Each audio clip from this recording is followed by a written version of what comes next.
적과의 동침이네요. 네, 적과 동침해 보신 적 있으십니까? 전 누구랑 동침한 적이 잘 없어가지고. 네. 알겠습니다. 네, 우리나라에서는 일본, 또 일본에서는 우리나라가 좀 적으로 좀 상정이 되고 있죠. 하지만 일본 소프트뱅크의 계열인 야후와 또 한국 네이버의 일본 자회사인 라인이 경영 통합을 좀 한다고 합니다. 또 회사가 이렇게 적과의 동침을 이룬 선언한 배경에 대해서 좀 오늘은 말씀드리려고 합니다. 네, 한국 회사와 일본 회사가 손을 잡았다. 상당히 좀 이례적인 일이죠. 네, 합작사의 이름은 A홀딩스로 3월 1일에 정식으로 출범이 됐습니다.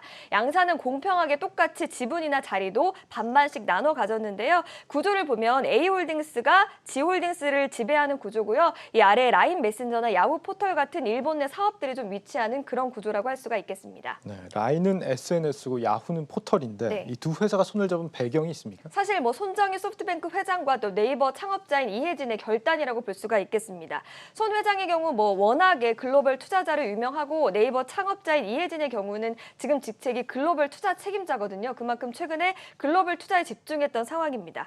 요즘 뭐 미국과 중국의 패권 다툼이 심한 상황에서 뭐 한국과 일본이 손을 잡고 생존의 길을 모색하겠다 이런 취지로 풀이가 됩니다. 네, 글로벌 공략을 준비하고 있다라는 거군요. 네. 두 회사가 합쳐지게 된다면 시너지가 어떤 게 있습니까? 당장 첫 번째로 시너지를 내는 것은 커머스가 좀 꼽히고 있는데요. 네. 네이버의 스마트 스토어라는 기술이 일본에 수출돼서 그 G홀딩스가 가진 일본 내 사업 전부에 좀 적용이 될 예정입니다. 또 G홀딩스는 앞으로 5년간 인공지능 기술에도 5조 넘게 투자할 계획을 밝히고 있습니다. 스마트 스토어는 네이버 아이디만 있으면 누구나 온라인 쇼핑몰에서 자유롭게 이제 오픈몰을 열 수 있는 네. 이런 시스템이죠. 네. 물류나 데이터 분석 같은 걸 좀 지원을 해서 창업자들을 좀 키우는 방식으로 좀 유명한 걸로 알고 있는데 이게 일본에 수출이 된다 이런 의미네요. 네, 맞습니다. 그거 이외에도 네이버가 사실 성장할 가능성이 굉장히 높은 상황인데요. 아시아 시장에서 뭐 금융이나 의료, 음식 배달 사업 같은 것들을 좀 한국 외에도 마음껏 할 수 있게 됐습니다. 일단 네이버가 최근에 일본의 음식 배달 기업에 투자를 했는데요. 이게 야후와 라인의 서비스와 결합될 예정이고요. 또 라인의 원격 의료 서비스가 합작사의 주력 사업으로 좀 꼽히고 있는 상황입니다.